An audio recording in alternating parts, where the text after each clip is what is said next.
여러분 안녕하세요. 여러분께 단도직입적으로 묻겠습니다.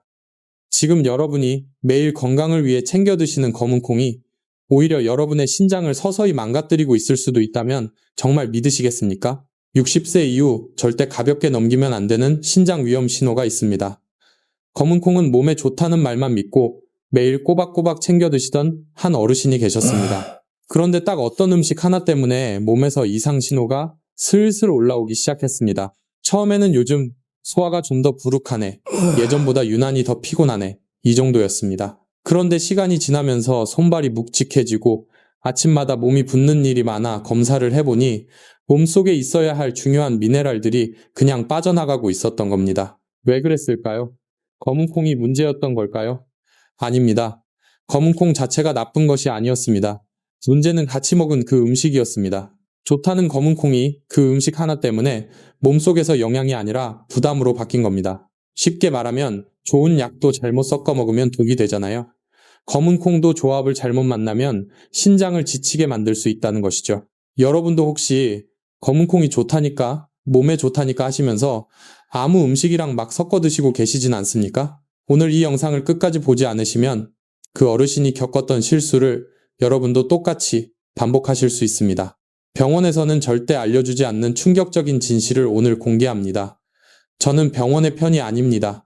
여러분의 건강과 생명을 지키기 위한 여러분 편입니다.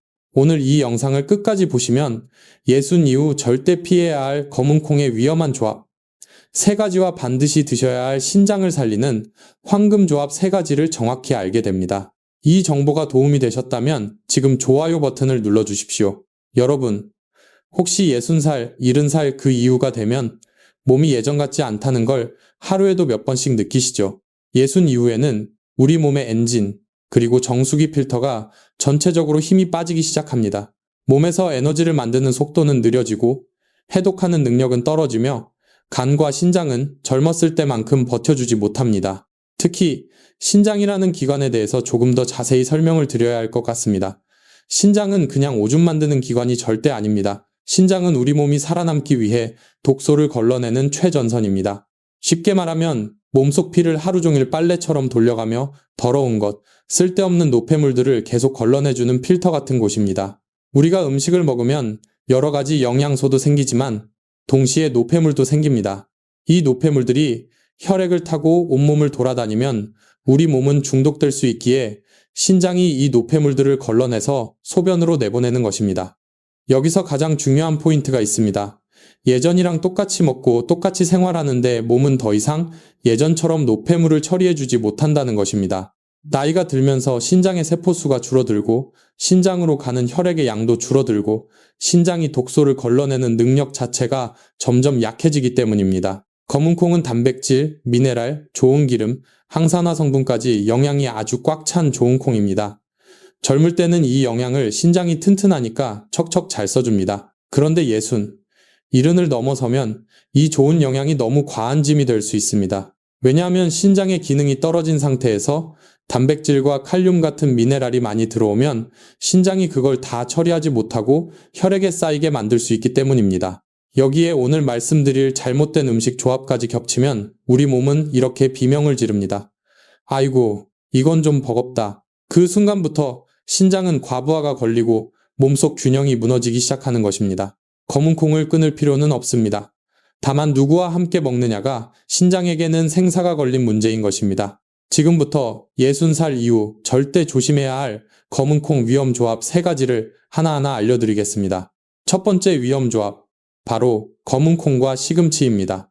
여러분, 검은 콩도 몸에 좋고 시금치도 몸에 좋다고 해서 둘 다 같이 먹으면 영양소가 2배로 좋을 거라고 생각하시죠? 실제로 많은 분들이 검은 콩에는 단백질이 많고 시금치에는 철분이 많으니 둘 다 건강식품이라고 알려져 함께 먹으면 더 좋을 거라고 자연스럽게 생각하십니다. 그런데 60 이후, 특히 70살 이후에는 이 조합이 시한폭탄이 될 수도 있습니다. 왜 그럴까요? 자세히 설명을 드리겠습니다. 시금치에는 옥살산이라는 물질이 많이 들어 있습니다. 옥살산은 시금치, 근대, 비트 같은 채소에 자연적으로 들어있는 유기산의 일종입니다. 이 옥살산이 검은 콩 속에 들어있는 칼슘과 만나면 우리 몸 안에서 딱딱한 결정처럼 굳어버릴 수 있습니다. 쉽게 말해 검은 콩의 좋은 칼슘이 시금치와 만나면서 돌멩이 비슷한 찌꺼기로 변하는 것입니다. 이 찌꺼기가 신장을 지나갈 때 세포를 긁고 다니면서 상처를 내고 심하면 요로를 막아버려 신장결석이 될 수 있습니다. 신장결석은 신장이나 요로에 생기는 딱딱한 돌 같은 덩어리인데 크기가 커지면 갑자기 옆구리가 칼로 찌르듯이 극심하게 아프고 소변에 피가 비치기도 합니다. 응급실에 실려가야 할 정도로 아픈 증상이 바로 이 신장결석 때문에 생기는 것입니다. 또 하나, 시금치 속 옥살사는 검은 콩 속 귀한 칼슘이 몸으로 흡수되는 것을 막아버립니다. 검은 콩에 들어있는 칼슘이 우리 몸의 장에서 흡수되려 할 때 시금치의 옥살산이 그 칼슘과 먼저 결합하여 옥살산 칼슘이 되어버립니다. 그러면 칼슘이 우리 몸이 흡수할 수 없는 형태로 바뀌어 그냥 대변으로 빠져나가 버립니다. 결국 좋은 칼슘을 먹었는데 몸은 하나도 못 쓰고 밖으로 다 내버리는 꼴이 되는 것입니다. 특히 아침 공복에 검은 콩 잡곡밥에 시금치 나물까지 함께 드신다면 위와 장이 비어있는 상태이기 때문에 옥살산의 농도가 더 진해지고 흡수도 더 빨리 되어 신장에 가는 부담이 훨씬 더 크기 때문에 정말 위험한 조합입니다. 한 줄로 요약하면 이렇습니다. 예순 이후에는 검은 콩과 시금치는 되도록 같이 드시지 않는 것이 신장 건강에 훨씬 더 안전합니다. 두 번째 위험 조합은 바로 검은 콩과 커피, 홍차, 녹차입니다. 여러분, 아침에 검은 콩밥이나 검은 콩죽 드시고 그 다음에 습관처럼 커피 한 잔으로 하루를 시작하시지 않습니까? 많은 분들이 검은 콩으로 건강 챙기고 커피로 기분 전환한다 이렇게 생각하시는데요. 이것은 아주 익숙한 패턴이지만 60, 70 이후에는 신장과 혈관을 동시에 지치게 하는 가장 위험한 조합이 될 수 있습니다. 왜 그럴까요? 자세히 설명을 드리겠습니다. 커피, 홍차, 녹차에는 카페인과 탄닌이라는 성분이 들어있습니다. 먼저 카페인부터 설명을 드리겠습니다. 카페인은 신장으로 가는 혈관을 조이게 만듭니다. 혈관이 조여지면 어떻게 될까요? 신장으로 가는 혈액의 양이 줄어듭니다. 신장은 혈액을 걸러 노폐물을 제거하는 기관인데 혈액이 적게 오면 제대로 일을 할 수 없게 됩니다. 동시에 카페인은 소변을 빨리, 많이 나오게 하는 이뇨작용을 일으킵니다. 소변이 많이 나온다는 것은 신장이 더 열심히 일해야 한다는 뜻입니다. 신장으로 가는 혈액은 줄어드는데 일은 더 많이 해야 하니 신장이 과로하게 되는 것입니다. 게다가 이뇨작용으로 수분이 많이 나가면 우리 몸은 탈수 상태가 될 수 있어 신장에 더 큰 부담을 줍니다. 다음은 탄닌입니다. 탄닌은 검은 콩 속에 있는 단백질과 붙어서 소화되지 않는 덩어리를 만들기도 합니다. 탄닌과 단백질이 결합하면 소화 효소가 접근하기 어려워지고 단백질이 제대로 소화되지 않은 채 장에서 독소를 만들어내 신장이 과부하 상태가 됩니다. 쉽게 말해 검은 콩이 좋은 영양을 들고 들어가려 하는데 커피가 옆에서 발을 걸어 못쓰게 막는 셈입니다. 그 결과 검은 콩 속 철분 흡수는 떨어지고 좋은 영양은 제대로 쓰이지 못합니다. 특히 아침에 검은 콩밥 직후에 진한 커피를 마시는 패턴은 나이가 들수록 반드시 피하셔야 합니다. 그럼 어떻게 해야 할까요? 커피를 평생 끊으라는 말이 절대 아닙니다. 다만 검은 콩을 드신 직후에는 시간을 넉넉히 두시고 최소한 2시간에서 3시간 정도는 간격을 두시는 것이 좋습니다. 대체 음료로는 카페인이 없는 따뜻한 보리차나 물을 선택하시는 것이 신장에는 훨씬 편안합니다. 한 줄로 요약합니다. 검은 콩을 드신 직후 커피, 홍차, 녹차는 신장 혈관을 수축시키고 과로하게 만들어 신장 건강에 가장 부담이 됩니다. 네, 이제 마지막 세 번째 위험 조합입니다. 이 조합은 한국 사람이라면 평생 먹어온 가장 익숙하지만 가장 치명적인 식탁입니다. 세 번째 위험 조합은 바로 검은 콩과 짠 음식입니다. 검은 콩밥 한 공기에 구수한 된장찌개, 아삭한 김치, 짭짤한 생선 조림까지 생각만 해도 맛있고 한국인의 정이 느껴지는 전형적인 식탁 풍경이죠. 그런데 이 익숙함 속에 신장과 심장에 부담을 주는 소금과 칼륨의 함정이 숨어 있습니다. 이 조합이 왜 위험한지 하나하나 자세히 설명드리겠습니다. 먼저 짠 음식 속에 든 나트륨입니다. 나트륨은 물을 강하게 잡아 끌어당기는 성질이 있습니다. 짠! 음식을 많이 먹으면 나트륨이 혈액 안으로 들어오면서 물도 함께 혈액 안으로 끌어당겨 옵니다. 그러면 혈액의 양이 늘어나고 혈관에 가해지는 압력이 높아집니다. 이것이 바로 고혈압입니다. 나이가 들수록 혈관은 점점 딱딱해지는데 나트륨으로 인해 혈압까지 오르면 혈관은 터지기 쉬운 시한폭탄이 되는 것입니다. 다음은 검은 콩 속에 들어있는 칼륨입니다. 칼륨은 근육을 움직이고 신경을 전달하며 심장을 규칙적으로 뛰게 하는데 꼭 필요한 중요한 미네랄입니다. 젊을 때는 이 칼륨이 나트륨을 몸 밖으로 내보내는 역할을 하여 혈압을 낮추는 데 도움이 됩니다. 하지만 신장 기능이 약해진 이른 이후에는 문제가 완전히 달라집니다. 신장이 칼륨을 몸 밖으로 내보내는 힘이 현저히 떨어져 있기 때문입니다. 신장이 제대로 일을 못하면 칼륨이 혈액에 쌓이게 됩니다. 이것을 고칼륨 혈증이라고 하는데 이는 매우 위험합니다. 고칼륨 혈증이 심해지면 심장 박동이 불규칙해지고 심한 경우 심장이 멈출 수도 있습니다. 결국 짠 음식과 검은 콩이 합쳐지면 나트륨과 칼륨이 우리 몸에 동시에 쌓이면서 혈압과 신장이 둘 다 힘들어지는 최악의 시너지가 발생하는 것입니다. 이런 조합이 지속되면 어떤 증상이 나타날까요? 다리가 붓고 몸이 무겁고 피곤해지며 혈압이 서서히 그러나 확실하게 상승하기 시작합니다. 다리가 붓는 이유는 나트륨이 물을 붙잡고 있어서 수분이 혈관 밖으로 빠져나갔기 때문이고, 몸이 무거운 것은 신장이 과부하 상태에서 노폐물을 제대로 걸러내지 못해 혈액에 독소가 쌓였기 때문입니다. 한 줄로 요약합니다. 검은 콩과 짠 반찬들을 함께 많이 먹는 식탁은 신장과 심장 모두에게 큰 부담이 됩니다. 이제 절망은 끝입니다. 검은 콩을 독이 아니라 약처럼 먹을 수 있는 기적의 황금 조합 3가지를 지금부터 알려드리겠습니다. 이제 절망은 끝입니다. 검은 콩을 독이 아니라 약처럼 몸이 편하게 받아들이게 도와주는 기적의 황금 조합 3가지를 지금부터 알려드리겠습니다. 지금부터는 희망 파트입니다. 걱정만 하시라고 이 영상을 만든 것이 아닙니다. 그러면 도대체 어떻게 먹어야 검은 콩을 신장에 무리 없이 받아들일 수 있는지 그 해답을 드리겠습니다. 첫 번째 기적의 조합, 바로 검은 콩과 브로콜리입니다. 브로콜리는 해독, 항산화, 혈관 보호를 한 번에 도와주는 종합 선물 세트 같은 식품입니다. 브로콜리가 왜 신장 건강에 좋은지 하나하나 자세히 설명드리겠습니다.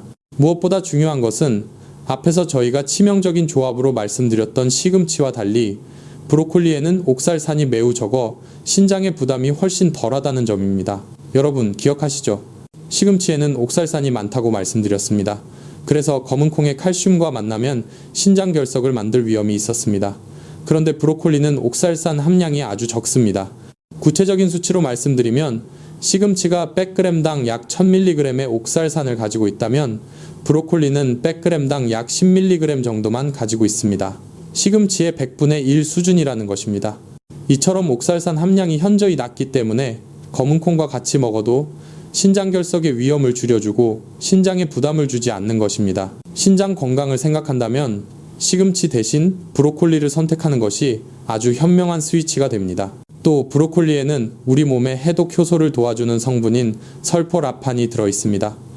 설포라판은 브로콜리를 썰거나 씹을 때 만들어지는 물질입니다. 이 설포라판은 간과 신장의 해독 효소를 활성화시키는 역할을 합니다.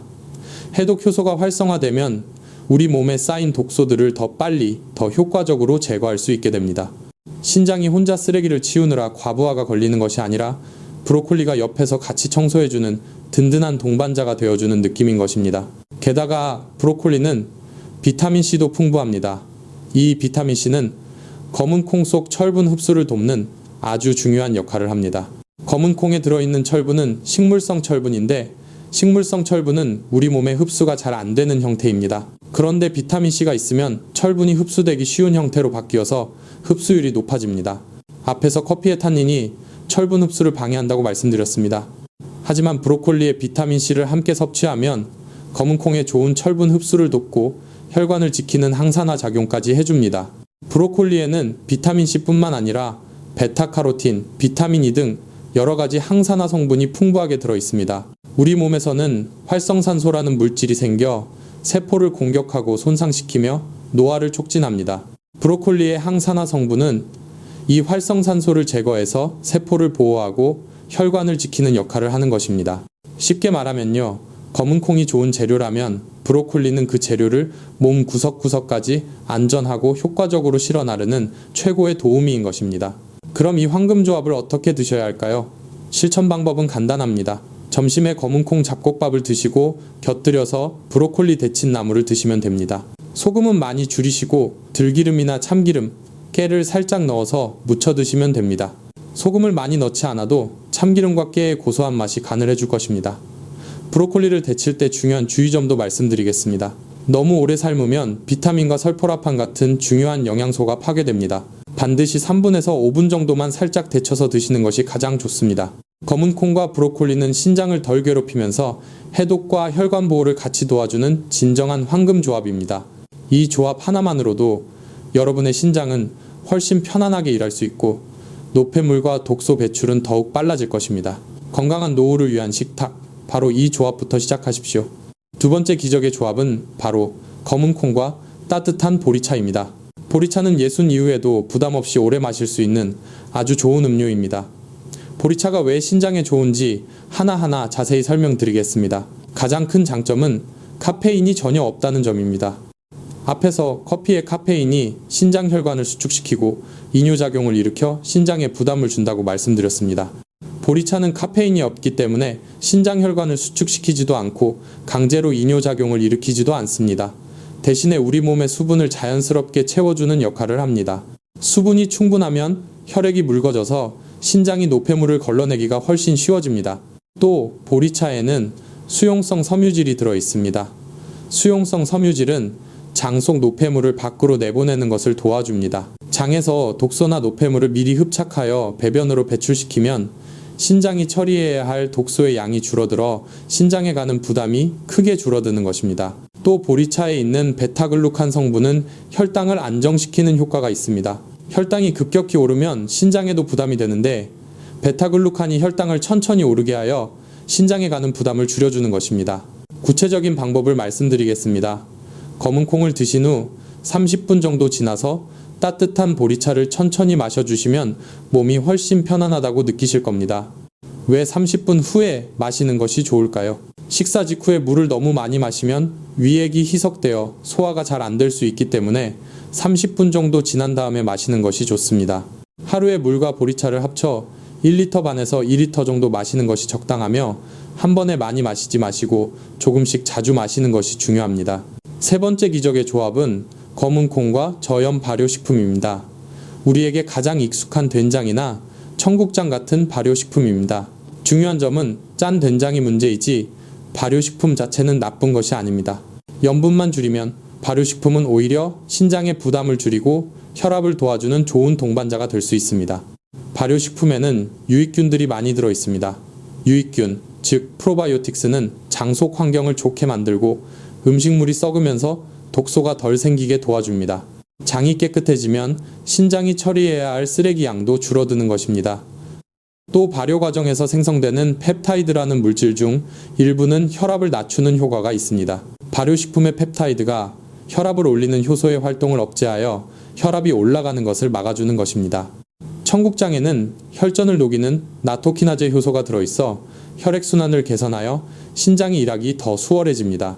저염된장으로 끓인 된장국이나 청국장을 소금 적게 해서 드신다면 장 건강, 혈압 조절, 신장 부담 완화, 이 세 가지를 한 번에 도와줄 수 있습니다. 하루 권장량은 저염된장 기준으로 한 숟가락 정도이며 검은 콩밥에 된장찌개를 곁들이되 국물은 적게 드시는 것이 좋습니다. 국물에 소금이 많이 녹아있기 때문에 건더기 위주로 드시고 국물은 조금만 드셔야 합니다. 검은 콩 뒤에는 커피보다 따뜻한 보리차가 신장에 훨씬 부드럽고 안전하며 짠맛만 줄이면 저염 발효식품은 장혈관 신장 모두에게 도움이 되는 최고의 조합입니다. 첫째, 검은 콩을 먹어야 할 황금 타이밍입니다. 예순 이후에는 검은 콩을 점심에 드시는 것이 가장 무리가 덜합니다. 왜 점심이 가장 좋을까요? 첫째, 점심에는 우리 몸이 깨어 있습니다. 우리 몸의 신진대사는 오전부터 오후 초반까지가 가장 활발하여 소화 효소도 왕성하게 분비되고 위장 운동도 활발합니다. 검은 콩에는 단백질이 많기 때문에 소화력이 가장 좋을 때 먹는 것이 신장에 부담을 덜 주는 것입니다.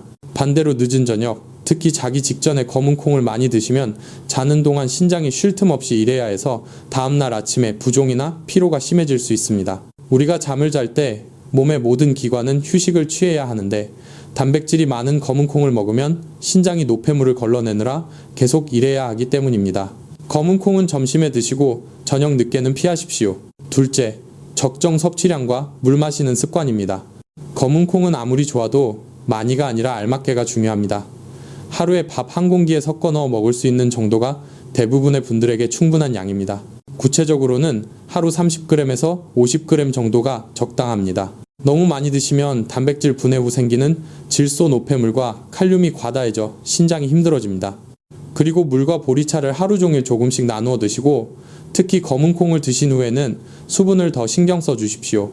신장은 수분이 충분해야 혈액이 묽어져 노폐물을 걸러내기 쉽습니다. 하루에 물과 보리차를 합쳐 1리터 반에서 2리터 정도 마시는 것이 좋습니다. 셋째, 검은 콩을 살리는 올바른 준비입니다. 검은 콩은 절대로 불리지 않고 그냥 드시면 안 됩니다. 불리지 않은 딱딱한 검은 콩은 소화가 잘 안 되고 가스가 많이 차며 배가 부글거리고 아플 수 있습니다. 소화되지 않은 콩이장까지 내려가 발효되면서 가스를 만들어내기 때문입니다. 또한 영양 흡수율도 떨어집니다. 반드시 물에 충분히 불리신 다음 부드럽게 익혀서 드십시오. 최소 6시간 이상, 가능하면 하룻밤 정도 물에 담가 두시는 것이 좋습니다. 불린 다음에는 압력솥에 넣고 30분 정도 익히거나 일반 냄비에 넣고 1시간 이상 푹 익히셔야 몸이 편안하게 받아들입니다. 넷째, 신장 살리는 하루 식단 예시입니다. 점심 식단 예시는 이렇습니다. 검은 콩 30g 정도를 현미와 보리에 섞어 잡곡밥을 짓습니다. 곁들여서 브로콜리 데친 나물을 참기름과 통깨로 무쳐 드시고 저염 된장국은 국물을 적게 드십시오. 저녁 식단 예시입니다. 저녁에는 검은 콩은 잠시 쉬어주시고 현미밥이나 다른 곡물밥으로 드세요. 등푸른 생선구이나 숙주나물, 시래기 나물 같은 반찬을 짜지 않게 드시는 것이 좋습니다. 검은 콩, 브로콜리, 보리차, 저염 된장, 이 4가지를 하루 중에 골고루 섞어 자주 만나는 사이로 만들어 주십시오. 다섯째, 약물 복용자 주의사항입니다. 가장 중요한 안전당부입니다. 혈압약 중에는 칼륨을 몸에 보존하는 타입이 있습니다.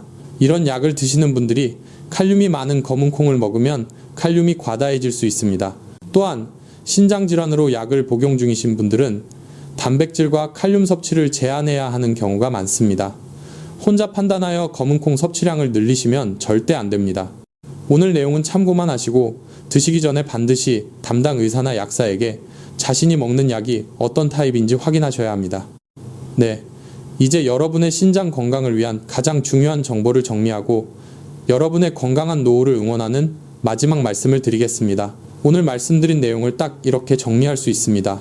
60일은 이후 절대 피해야 할 위험한 검은콩 조합 3가지는 검은콩과 시금치, 진한 카페인, 그리고 짠 반찬입니다. 왜 이 조합들이 위험할까요?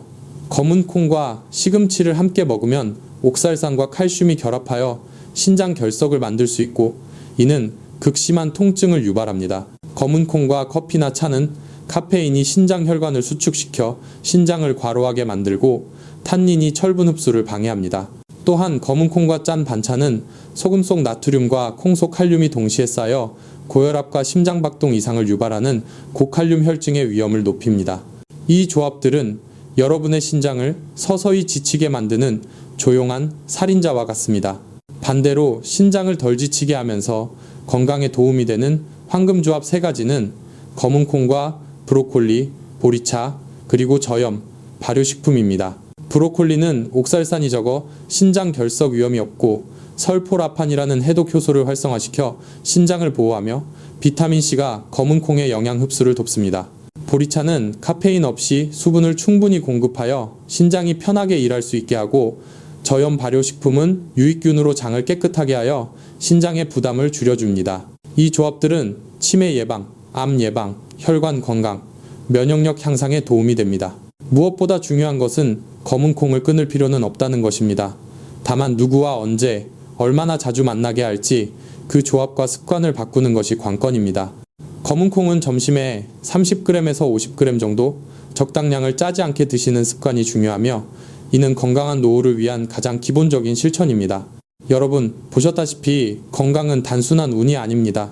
그것은 매일의 작은 선택이며 우리가 먹는 음식이 곧 약이 될지 독이 될지를 결정합니다. 과거를 바꿀 수는 없지만 아주 작은 것들부터 시작한다면 여러분의 건강한 미래는 얼마든지 바꿀 수 있습니다. 여러분은 지금 선택의 기로에 있습니다. 증상이 나타나면 약에 의존하는 길이 아니라 스스로 건강을 지키고 활기찬 노년을 준비하는 길입니다.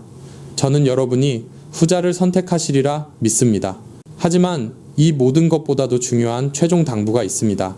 신장질환이 있거나 혈압약, 당뇨약 등 여러 약을 드시는 분들은 오늘 내용을 참고만 하시고 식단이나 약의 용량을 임의로 바꾸지 마시고 반드시 담당 의사와 상의하셔야 합니다. 이 영상 하나가 치료 방침을 대신할 수는 없습니다. 이 점을 꼭 기억해 주십시오. 이제 마지막으로 여러분의 건강한 노후를 위한 실천의 약속을 부탁드립니다. 아래 댓글에 여러분의 다짐 한 줄을 남겨주십시오. 저는 오늘부터 검은 콩을 올바른 조합으로 먹기 시작하겠습니다. 와 같이 여러분 스스로에게 나는 주도적으로 현명하게 살기로 선택한다 라고 상기시키는 약속인 것입니다. 여러분의 작은 실천이 건강한 노후의 시작입니다. 그리고 주변의 예순 이후 가족이나 지인분들께 이 영상을 꼭 공유해 주십시오. 이 정보 하나가 누군가의 생명을 구하고 요양원 걱정을 덜어줄 수 있습니다. 여러분의 공유는 단순한 클릭이 아니라 사랑하는 사람 곁에서 건강하게 살기를 바라는 가족의 표현입니다. 여러분의 신장이 그리고 여러분의 노후가 조금 더 편안해지시기를 진심으로 응원합니다. 오랜 시간 함께 해주셔서 감사합니다. 신장 기능이 60% 이하로 떨어졌습니다. 제가 환자분께 이렇게 말씀드리면 환자분들은 열의 9은 똑같이 놀라며 되묻습니다. 의사 선생님, 전 아픈 데가 하나도 없는데요. 오히려 텔레비전에서 건강에 좋다고 하는 견과류까지 매일 한 줌씩 꼬박꼬박 챙겨 먹고 있습니다. 바로 그것입니다. 60세 이후 여러분이 건강하다고 철석같이 믿었던 바로 그 사소한 습관이 여러분의 신장을 조용히 파쇄하고 있을 수 있습니다. 이것은 절대 단순한 과장이 아닙니다. 저는 30년 경력의 내과 전문의 강민규입니다. 제가 30년 넘게 수천 명의 환자를 진료하며 절실히 깨달은 충격적인 진실입니다. 혹시 아침에 일어났을 때 몸이 천근만근 무겁고 얼굴이 조금 붓고 눈이 몇 분 동안 흐릿하게 보인 적이 있나요? 혹시 소변을 자주 보지 않거나 소변색이 유난히 진한데도 어제 물을 좀 덜 마셔서 그렇겠지 하고 무심코 넘긴 적은 없나요?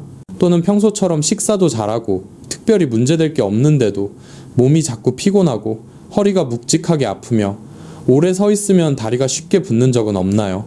만약 지금 고개를 끄덕이고 있다면 여러분은 지금 돌이킬 수 없는 실수를 하고 있는 겁니다. 그 증상들은 절대 노화가 아닙니다. 70%, 즉 절반 이상이 망가질 때까지 침묵하는 당신의 신장이 보내는 마지막 비명입니다.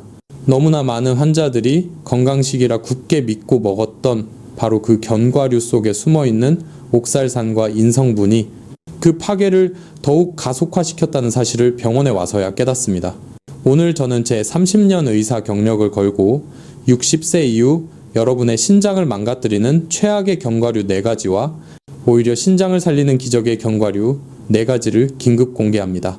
이 영상 하나가 여러분의 남은 수명을 결정할 수 있습니다. 여러분, 왜 아무도 이런 말을 명확하게 해주지 않았을까요? 텔레비전이나 건강 프로그램에서는 견과류가 심장에 좋고 뇌에 좋다고만 반복해서 말합니다. 그 말 자체는 틀리지 않습니다. 하지만 여러분, 그것은 여러분의 간과 신장이 건강하고 효소 기능이 활발했던 젊은 시절에만 해당되는 이야기입니다. 60세 이후 모든 것이 서서히 변하기 시작합니다. 우리 몸은 그 고소한 견과류를 더 이상 예전처럼 완벽하게 처리하지 못합니다. 예전에는 분명 영양분이었던 것이 신장이 약해진 이후에는 오히려 몸에 부담이 되는 독이 될 수 있다는 것입니다. 안타깝게도 아무도 우리에게 이 중요한 사실을 명확히 알려주지 않습니다. 저는 병원의 편에 서서 교과서적인 이야기만 하는 것이 아닙니다. 저는 오직 제 환자들 그리고 여러분의 편에 서서 이야기합니다. 저는 지난 30년간 진료실에서 건강을 챙기려다 오히려 신장 수치가 악화되는 분들을 너무나 많이 목격했습니다. 오늘 그 충격적인 진실을 말씀드리는 것입니다.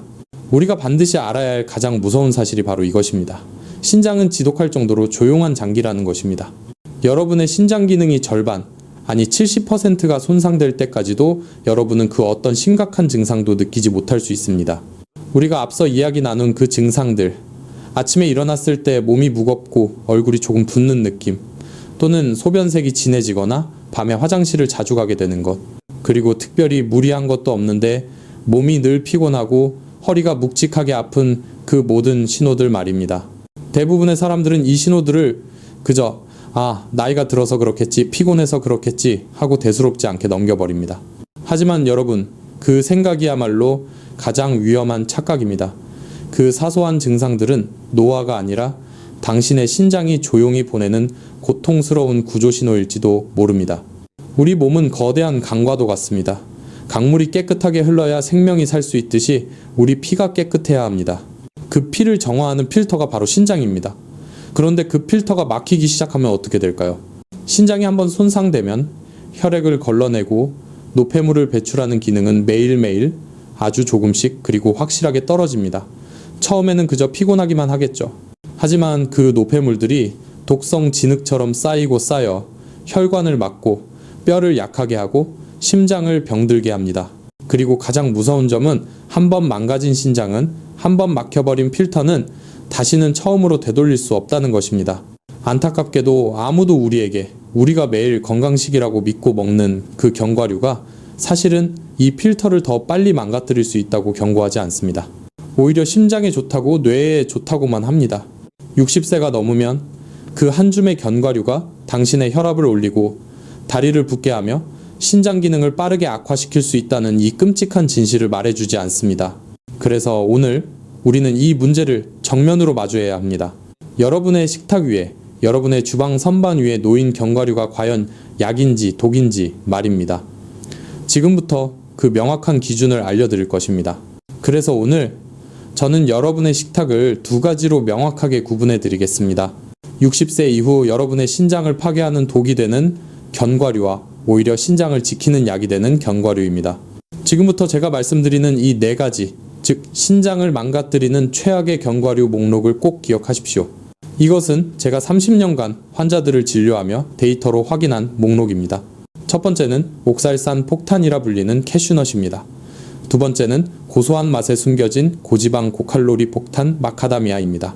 세 번째는 고온에서 튀기거나 짠 양념을 한 땅콩, 즉 가공 땅콩입니다. 그리고 네 번째는 달콤하고 짭짤하게 중독성을 유발하는 나트륨 폭탄인 각종 코팅 견과류입니다. 이 네 가지가 바로 여러분의 신장 필터를 조용히 망가뜨리는 주범들입니다. 하지만 여러분, 그렇다고 해서 모든 견과류를 피해야 할까요? 절대 그렇지 않습니다. 올바르게 선택한다면 견과류만큼 좋은 약도 없습니다. 저는 이 네 가지 최악의 견과류 대신 신장을 보호하고 오히려 건강을 되찾아줄 네 가지 기적의 견과류를 항상 강조합니다. 첫 번째는 뇌와 신장의 수호자, 호두입니다. 두 번째는 혈당 조절의 친구, 아몬드입니다. 세 번째는 나트륨을 배출하는 칼륨의 왕, 피스타치오입니다. 그리고 마지막 네 번째는 강력한 항산화제 셀레늄이 풍부한 브라질넛입니다. 지금부터 왜 이 네 가지는 독이 되고 저 네 가지는 약이 되는지, 그리고 제 환자들이 어떤 끔찍한 혹은 어떤 기적 같은 변화를 겪었는지 그 충격적인 이야기들을 하나씩 자세히 공개하겠습니다. 자, 이제 여러분께서 가장 궁금해하실 그 이야기, 왜 어떤 견과류는 신장을 망가뜨리고 어떤 견과류는 신장을 살리는지 그 자세한 이유와 충격적인 사례들을 말씀드리겠습니다. 견과류라고 하면 대부분의 사람들은 이렇게 생각합니다. 아, 건강식이지. 좋은 지방이 많고 비타민도 풍부하고 심장과 뇌에 좋잖아. 맞습니다. 그 말은 틀리지 않습니다. 하지만 제가 앞서 경고해드린 것처럼 그것은 여러분의 신장이 건강하고 모든 것을 완벽하게 처리해내던 젊은 시절의 이야기입니다.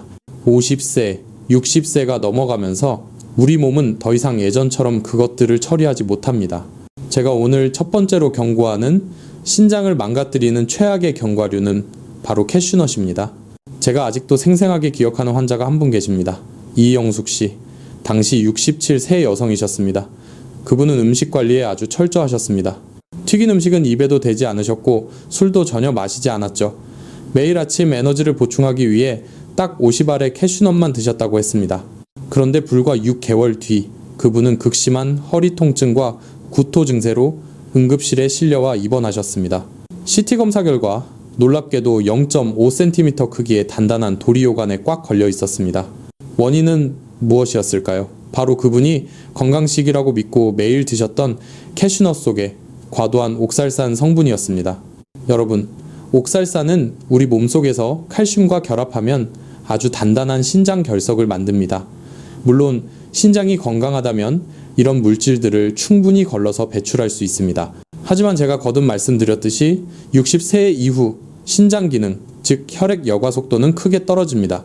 그 결과 미처 배출되지 못한 옥살산이 몸속에 그대로 쌓이고 불과 몇 달 만에 끔찍한 고통을 유발하는 돌이 생긴 것입니다. 캐슈넛 자체가 나쁜 음식이라는 뜻이 아닙니다. 다만 노화된 여러분의 몸에는 더 이상 맞지 않는다는 것입니다. 두 번째로 여러분이 주의하셔야 할 견과류는 바로 마카다미아입니다. 많은 분들이 이 고소한 맛 때문에 마카다미아를 견과류의 여왕이라고 부릅니다. 좋은 지방이 많다고 알려져 있죠. 하지만 60세 이상, 특히 신장 기능이 저하된 분들에게는 그 좋은 지방이 오히려 감당할 수 없는 큰 부담이 됩니다. 마카다미아 한 줌 약 100g에는 무려 700칼로리가 넘는 열량이 들어있습니다. 이것은 웬만한 성인 남성의 한 끼 식사와 맞먹는 엄청난 열량입니다. 여러분의 노화된 간과 신장은 젊을 때와 달라서 이 엄청난 양의 지방을 빠르게 분해하고 처리하지 못합니다. 그 결과는 어떻게 될까요? 남은 지방은 그대로 지방간이 되고 혈관에 쌓여 콜레스테롤 수치를 높이며 몸 전체의 대사 이상을 일으킵니다. 제가 진료했던 또 다른 환자분, 박현태 씨, 71살의 남성분이셨습니다. 그분은 매일 밤 심장에 좋다며 마카다미아를 한 줌씩 드셨습니다. 정확히 3개월 후 그분은 병원을 다시 찾으셨습니다. 체중이 4kg이나 늘었고 혈액검사상 나쁜 콜레스테롤 수치는 무려 2배로 뛰었으며 간 수치 또한 눈에 띄게 상승했습니다. 저는 즉시 마카다미아를 끊고 제가 뒤에 말씀드릴 호두로 바꾸라고 처방했습니다. 놀랍게도 그 후 모든 수치가 조금씩 정상으로 돌아왔습니다. 여러분, 저는 마카다미아가 범인이라고 말하지 않습니다. 문제는 그것을 먹는 방법과 시기에 있습니다.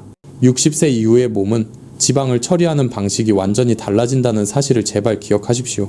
그리고 제가 가장 강력하게 경고하는 세 번째 견과류가 있습니다. 이것은 건강식품이 아니라 차라리 독에 가깝습니다. 바로 양념 땅콩, 구운 땅콩, 즉 소금과 설탕을 잔뜩 입힌 가공 땅콩입니다. 한국에서는 여전히 많은 분들이 저녁에 텔레비전을 보며 튀김 땅콩, 소금 땅콩 혹은 달콤한 땅콩을 간식으로 드십니다. 하지만 거의 아무도 모릅니다. 그 땅콩을 고온에서 튀기거나 볶을 때 아크릴라마이드라는 물질이 생성된다는 것을요. 이 아크릴라마이드는 세계보건기구에서 공식적으로 발암 가능 물질로 분류한 성분입니다. 게다가 그 안에 범벅이 된 소금과 기름은 여러분의 혈압을 아주 빠르게 높여 이미 지쳐있는 심장과 신장에 치명적인 부담을 줍니다.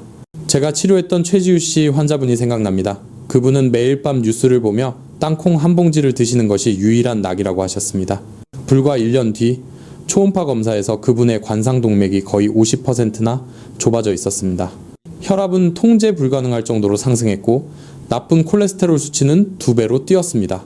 그분이 이 끔찍한 간식 습관 하나를 바꾼 것만으로 몇 달 만에 건강이 눈에 띄게 좋아졌습니다. 마지막 네 번째 숨은 범인은 바로 설탕이나 소금이 코팅된 견과류입니다. 요즘 마트나 편의점에 가면 이런 제품들이 작은 봉지로 많이 팔리고 있죠. 대부분 이렇게 생각합니다. 에이, 조금 먹는 건 괜찮겠지. 하지만 현실은 다릅니다. 소금에 절인 아몬드 한 봉지, 그 작은 봉지 하나에 들어있는 나트륨이 무려 800mg 이상입니다. 이는 하루 권장 섭취량의 거의 절반에 해당합니다. 이렇게 과도한 나트륨이 몸에 들어오면 신장은 이 소금기를 억지로 배출하기 위해 평소보다 2배로 일해야 합니다. 그 결과 신장 내부의 혈액력과 압력이 비정상적으로 상승하고 신장의 미세 혈관들은 서서히 약해지다가 결국 터져버립니다. 이것은 마치 쉬지 않고 돌아가는 엔진이 과열되어 결국 타버리는 것과 정확히 같습니다. 많은 사람들이 신장에 문제가 생기면 소변에서 거품이 나거나 몸이 붓지 않나요? 하고 묻습니다. 아닙니다. 신장은 70%가 망가질 때까지도 아무런 신호를 보내지 않을 수 있습니다. 여러분이 느끼는 그저 그런 피로감, 건조한 피부, 진한 소변색 같은 사소한 증상들은 대부분 무시됩니다. 그리고 병원에서 이상을 발견했을 땐 이미 늦은 경우가 너무나 많습니다. 자, 그렇다면 이런 질문이 생기실 겁니다. 의사 선생님, 그럼 도대체 어떻게 해야 합니까? 신장을 해치지 않으면서도 견과류의 좋은 이점을 얻을 수 있는 방법은 정녕 없는 것입니까? 정답은 있습니다. 단, 올바른 종류와 올바른 방법을 정확히 알아야만 합니다. 이제부터가 훨씬 더 중요합니다. 신장을 오히려 살리는 4가지 기적의 견과류를 말씀드릴 것입니다. 첫 번째로 제가 여러분께 강력히 추천하는 것은 바로 호두입니다. 한국에서는 흔히 지혜의 열매라고 부르지만 저는 이것을 신장과 뇌의 수호자라고 부릅니다. 그 이유는 호두에는 다른 견과류에는 드문 식물성 오메가3 지방산이 압도적으로 풍부하기 때문입니다.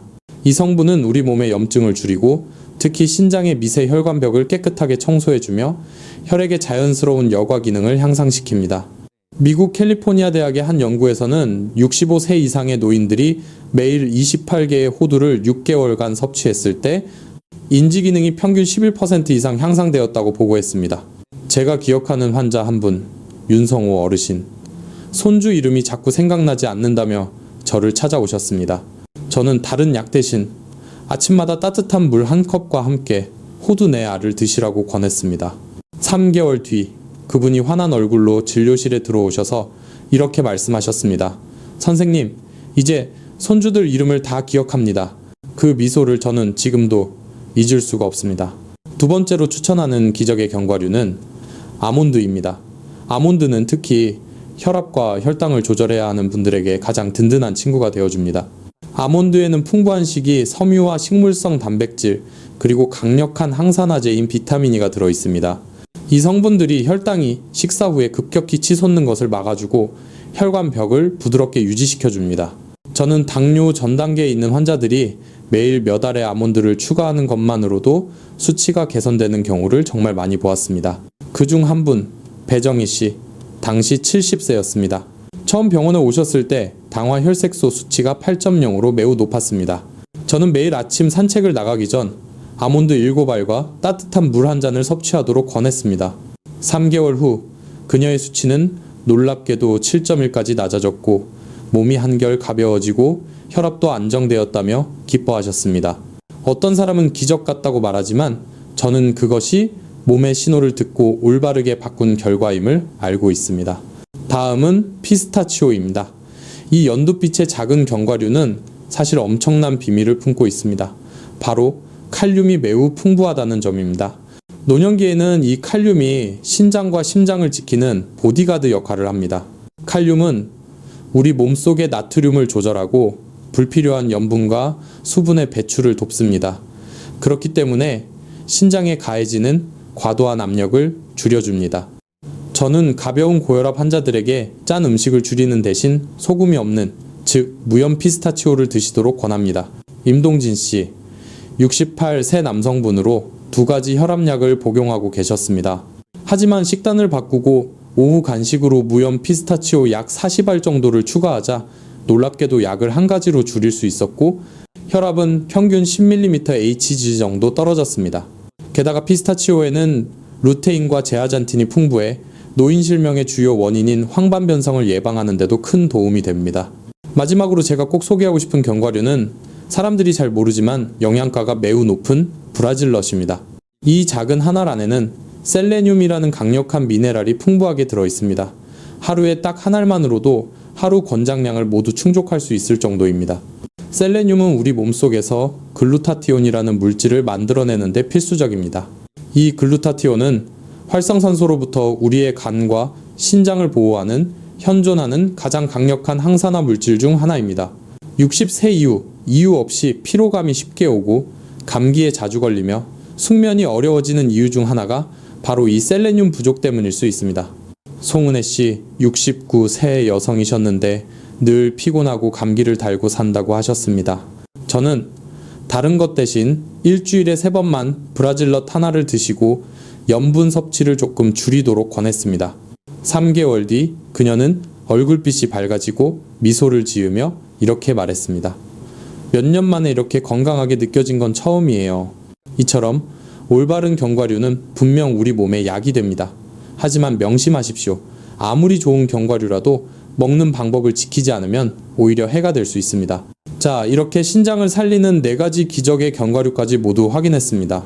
하지만 여러분, 제가 오늘 영상 내내 거듭 강조했듯이 아무리 좋은 견과류라도 먹는 방법을 지키지 않으면 오히려 신장에 치명적인 해가 될 수 있습니다.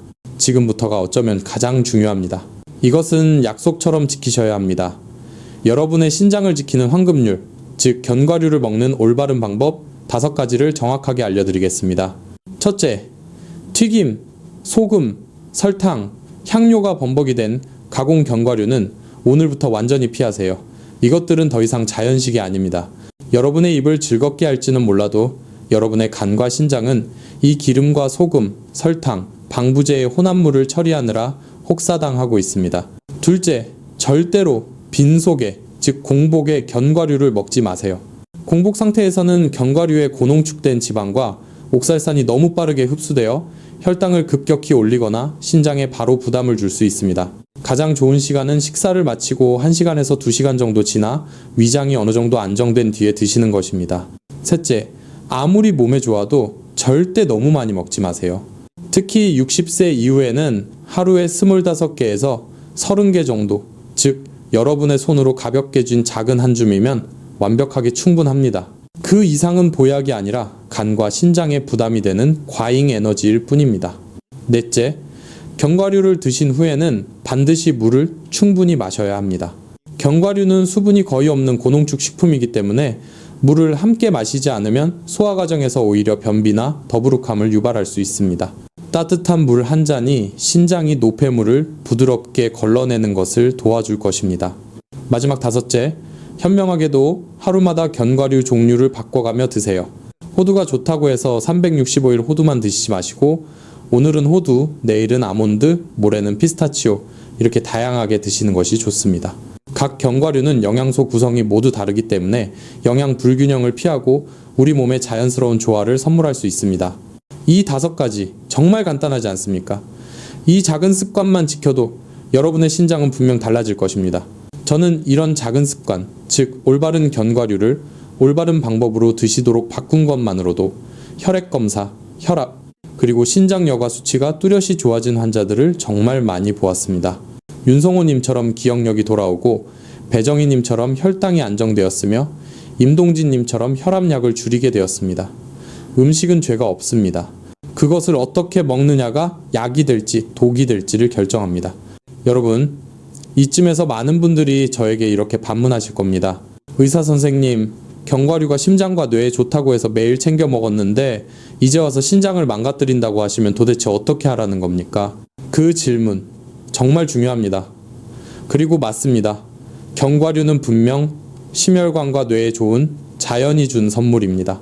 하지만 여러분, 제가 오늘 영상 내내 목이 쉬도록 강조한 것이 무엇입니까? 그것은 바로 여러분의 신장과 간이 건강하고 효소 기능이 활발했던 젊은 시절에만 해당되는 이야기라는 것입니다. 60세 이후 우리 몸은 지방을 처리하는 방식이 완전히 달라집니다.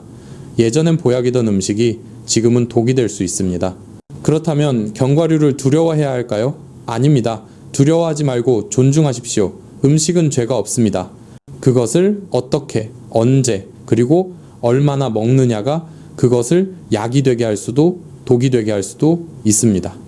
여러분이 오늘부터 가공 견과류를 끊고 올바른 견과류를 선택하며 제가 알려드린 황금률, 즉 식후 1시간에서 2시간 사이 딱 작은 한 줌만 드신다면 그 견과류는 분명 여러분의 신장을 지키는 약이 될 것입니다. 여러분의 몸이 지금 어떤 단계에 있는지 정확히 이해하면 무엇을 먹어야 하는지 자연스럽게 알게 됩니다. 다만 이것 하나만은 꼭 당부드립니다. 만약 여러분께서 이미 고혈압약이나 당뇨약을 복용 중이시거나 병원에서 신장기능 저하 진단을 받으신 분이라면 오늘 제가 말씀드린 내용을 무작정 따라하시기 전에 반드시 담당 의사와 먼저 상의하십시오. 여러분의 몸은 각자 다릅니다. 건강을 위한 첫 번째 원칙은 언제나 안전입니다. 여러분의 선택이 여러분의 건강을 결정합니다. 이제 제 이야기는 거의 끝이 났습니다. 제가 지난 30여 년간 의사로 살아오면서 가장 마음에 남는 것은 복잡한 수술이나 중증 환자가 아닙니다. 가장 안타까운 순간은 너무 늦게 병원을 찾은 환자들이었습니다. 그분들은 모두 이렇게 말했습니다. 괜찮을 줄 알았어요. 그냥 나이 들어서 그런 줄 알았어요. 피곤하거나 다리가 조금 붓거나 밤에 자주 화장실을 가는 그 사소한 증상들은 그저 노화의 일부라고 생각했던 거죠. 하지만 그 몇 달, 몇 년의 지연이 지나면 상황은 완전히 달라집니다. 그분들은 결국 정기적인 혈액투석을 받거나 평생 약을 먹어야 하는 삶으로 바뀝니다. 저는 늘 생각합니다. 그들이 조금만 더 일찍 알았더라면, 단 몇 가지 습관만 바꿨더라면 지금보다 훨씬 편안하게 살 수 있었을 텐데, 여러분, 건강은 거창한 곳에 있지 않습니다. 그것은 매일 반복되는 작은 선택들 속에 있습니다. 오늘 여러분이 선택한 올바른 견과류 한 줌, 따뜻한 물 한 잔, 담백한 한 끼 식사. 겉보기엔 사소해 보이지만 그 작은 행동들이 여러분의 심장이 가벼워지게 만듭니다. 이것이 바로 제가 오늘 전하고 싶은 가장 중요한 단어, 주도성, 스스로의 선택입니다. 지금 이 이야기를 끝까지 듣고 계신다면 당신은 단순히 오래 살고 싶은 것이 아니라 건강하고 질 높은 삶을 원하고 계신다는 뜻입니다. 그렇다면 오늘부터 이렇게 해보세요. 지금 당장 여러분의 책상 위, 식탁 위에 견과류 봉지를 한번 보세요. 그게 소금이나 설탕이 묻은 가공 견과류라면 자연 그대로의 것으로 바꿔보세요. 공복에 먹고 있었다면 식후로 시간을 옮겨보세요. 한 달만 실천해보세요. 여러분의 몸이 그 답을 직접 보여줄 것입니다. 오늘 단 하나, 이 작은 변화가 여러분을 병과 통증, 약에 의존하는 삶으로부터 지켜줍니다. 이 이야기가 진심으로 도움이 되셨다면 채널을 구독하고 댓글을 남겨주시며 알림 설정을 해주시기를 부탁드립니다. 그것은 저를 위한 것이 아니라 바로 당신과 당신의 가족을 위한 작은 약속입니다. 혹시 노년기 식단 조절법 혹은 심장과 간을 지키는 방법 등에 대해 더 알고 싶으시다면 댓글에 숫자 1이라고 남겨주세요. 제가 정성껏 준비해서 다음 영상에서 알려드리겠습니다. 건강은 돈으로 살 수 있는 것이 아닙니다. 하지만 지식과 올바른 선택으로 지킬 수 있는 선물입니다. 오늘 당신이 그 관심을 시작했다는 건 이미 절반은 성공했다는 뜻입니다. 저는 30년 전문의 강민규였습니다. 여러분의 몸은 사랑받고 돌봄받을 가치가 있다는 이 확실한 메시지를 기억해 주십시오. 끝까지 함께 해주셔서 진심으로 감사합니다.